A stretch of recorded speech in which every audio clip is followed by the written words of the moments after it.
In today's video, I'm going to teach you how to insert images in a table on Notion.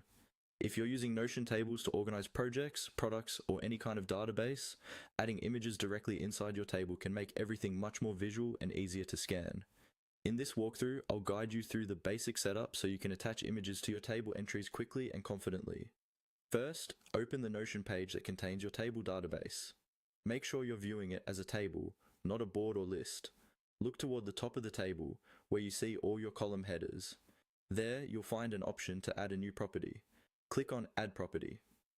A property in Notion is simply a column type, and in this case, we're going to create one that specifically holds images or other files.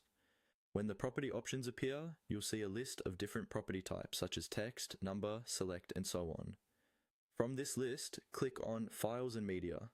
This type is what allows you to upload images, PDFs, and other file formats into each row of your table.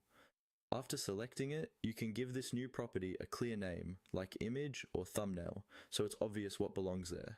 Now that your Files and Media column is set up, you're ready to add an image to a specific row.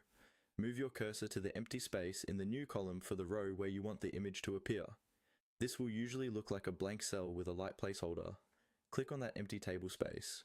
This tells Notion that you want to attach a file to this particular entry.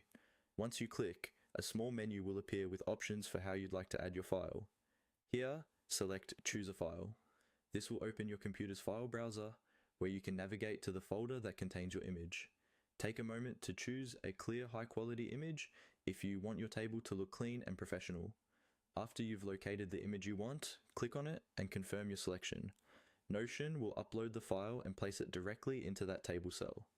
You'll see a small preview of the image inside the cell, and you can click on it anytime to open a larger view. From here, you can repeat the process for other rows, building out a visually rich table that makes your Notion workspace more